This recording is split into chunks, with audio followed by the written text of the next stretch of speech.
Em không hận mẹ đẻ, em I không don't hate hận my bà, biological parents. em không hận I don't Việt hate Nam, Vietnam. em không I don't hận hate my họ aunt bỏ. and uncle. We just born the wrong time. Wrong place, wrong time.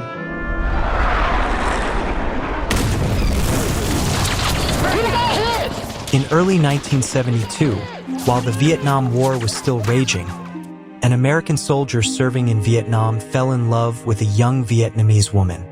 From that love, a baby boy was born in South Vietnam. But just 3 days after his birth, circumstances forced his mother to leave her newborn son behind. What she could never have imagined was that the child she left behind would carry that longing for more than 40 years. He always wanted to find the two people who had brought him into the world, and he never blamed his parents, not even once. He had only one simple wish: to know who his father was, where his mother was, and where he truly belonged. So, why so all my friends have paternal grandparents, but not me? Thì ba I have never met your grandparents, and now I want to find them for us. cho con. Be patient, please. Đợi nha. Abandoned at 3 days old, Vietnamese-American reunites with his parents 40 years later through DNA. Born in Tai Hoa, Phu Yen, Vietnam, Nguyen Ngoc Tam never had a normal childhood like other children. Just 3 days after he was born, his mother left him in a basket outside a bar. According to what he was later told, the bar was near the Tai Hoa military base, where American servicemen often spent time when they were off duty, and where his parents had reportedly met. The person who found him was the bar owner, Nguyen Ngoc Van. She took him in, adopted him, and raised him as her own son, giving him the name Nguyen Tam. 8 months later, his biological mother returned to see him. She was persuaded to take a photograph with her baby so he would have a memory of her someday. The photograph is now cracked, fragile, and faded, but Tam has carefully kept it all these years. He believes his mother's name was Mai. That was all he knew about his biological parents. But Tam's peaceful life did not last. In 1975, after American forces withdrew from Vietnam, his adoptive mother, who had sold beer to American soldiers, had all her property confiscated and was sent to a re-education camp for 6 months. Tam was only 4 years old, so she took him with her. When they returned, the two of them had nothing. They went to live with his maternal grandparents in Phu Cat, near Quy Nhon. When Tam was 11, his adoptive mother left for Pleiku with her boyfriend, leaving him behind. The woman Tam called his grandmother often said something that deeply hurt him. He later told VOA, "You have no blood relation to anyone here. If you don't work, you don't get to eat."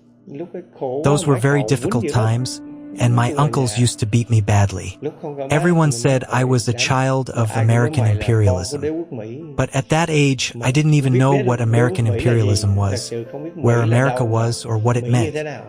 I didn't even know I was mixed race. His childhood was filled with hard labor. Every morning, he would herd cattle, cut rice, and collect cow dung before returning home in the afternoon to study for an hour or two. He also frequently found unexploded M79 grenades scattered across the fields. Older boys would take them apart, remove the explosives, and use them for fishing. One spring evening in 1989, Tam found an M79 grenade. It was too late to dismantle it, so he hid it in what he thought was a safe place, planning to return the next day.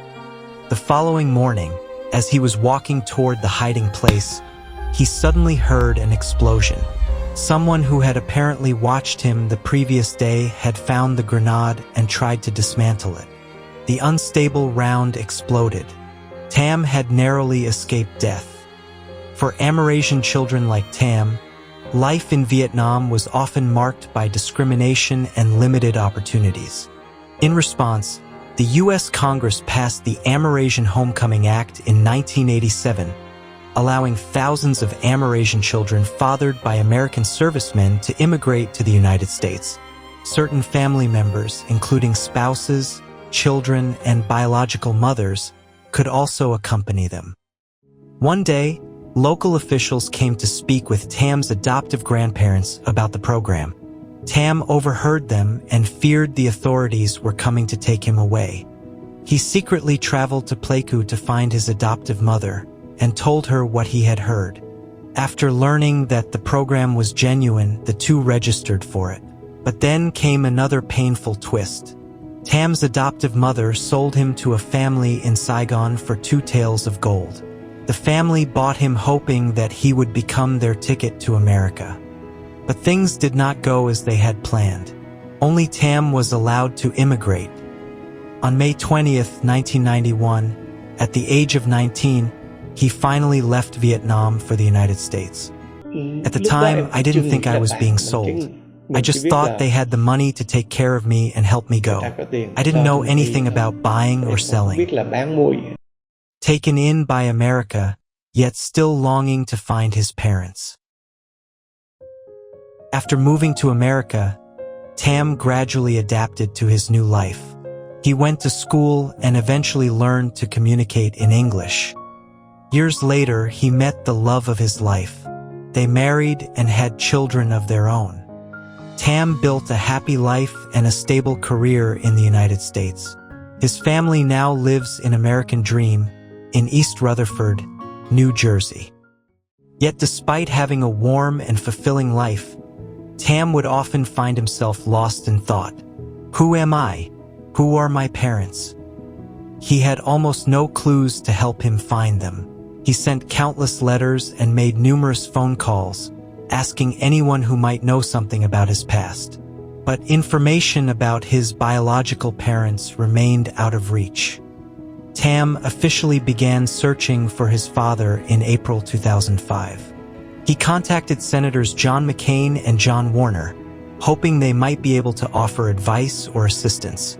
Unfortunately, the U.S. Army Privacy Act of 1974 prevented the release of the information he needed, once again leaving him back at square one. Then, in 2013, after years of setbacks, DNA testing had become increasingly accessible. Tam submitted his DNA to several databases in the hope of finding a relative. Eventually, one DNA match led him to Chris Murray, a former Marine who had served in Da Nang. Chris's father, Thomas Washington, had also served in the Navy and been stationed in Nha Trang. Chris also had a younger brother named Danny, who had served in Vietnam as well. When Chris was asked to submit a DNA sample for comparison, he was initially confused. But when he saw a photo of Tam on Facebook, he already knew. This was his nephew. Even before the DNA results came back, Chris had a strong feeling that Tam was family. And he was right. Chris was Tam's biological uncle, while Chris's younger brother, Danny Murray, was Tam's biological father. But the joy of finally finding his father quickly turned into heartbreak. Danny had died in an accident in 1989, the very year Tam was still in Vietnam, narrowly escaping death while handling unexploded grenades. Speaking to VOA, Tam struggled to hold back his tears. Cả đời đi tìm ba. I spent my whole life searching for my father, and when I finally found him, he was already gone. 43 năm. For 43 years, I prayed for him and asked God to protect him.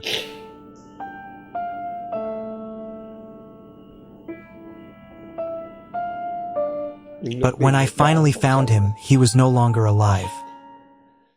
Soon afterward, Tam and Chris had their first emotional phone call. For days after the 26th anniversary of Tam's father's death, relatives traveled all the way from St. Petersburg, Florida, to Chris's home for a family gathering. Their first meeting was filled with tears, laughter, and long embraces.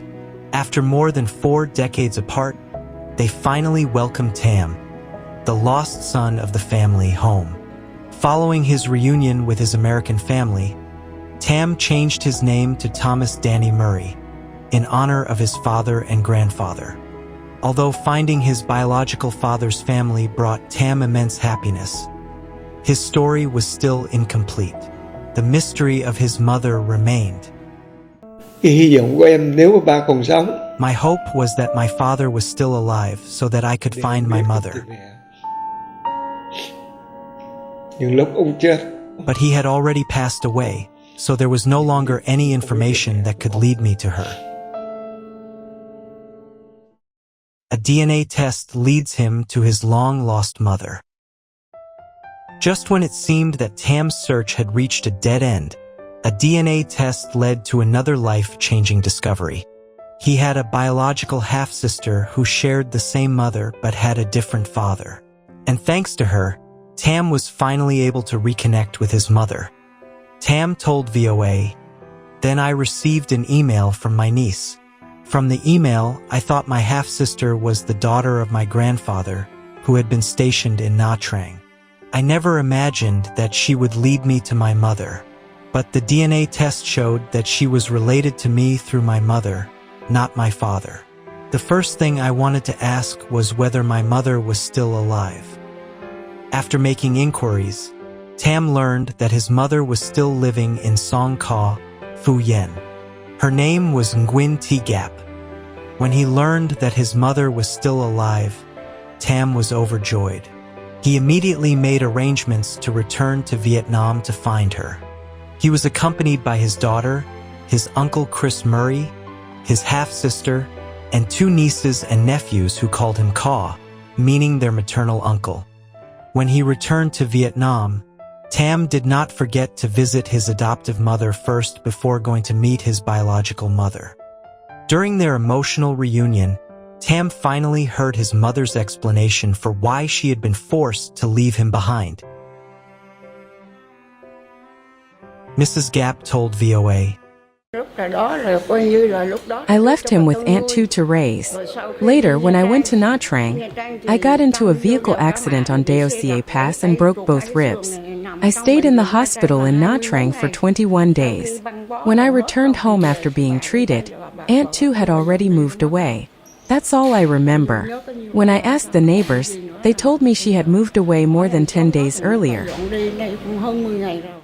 Trying to stay strong and hold back his tears, Tam told VOA, "What I wanted most was to find my mother while she was still alive. Thank you, Mom, for giving birth to me. And thank you, Aunt Tu, for raising me. Thank you to my mother's family. Because of all of you, I can come back here today."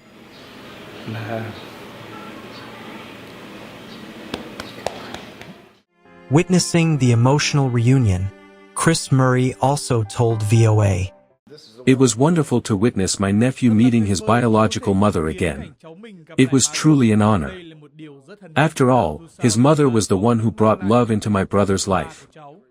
All of my brother's children are Amerasian, and they're all beautiful and wonderful, especially Tam." After nearly half a century spent searching for his identity through so many years of tears and hardship, the wounds in Tam's heart finally began to heal. Through tears and a trembling voice, he said, "When I found my father, all I could do was hold a photograph of him, but I still felt very fortunate. Then I found my mother too. I got to hear her voice. I feel truly blessed." Tam said he had never blamed anyone, not his parents, not his adoptive family, and not even fate. Perhaps it was precisely because he chose forgiveness over resentment that, after a lifetime of searching, this compassionate man was finally given the greatest gift of all. He found both his father and his mother, even if their reunion could never be completely whole.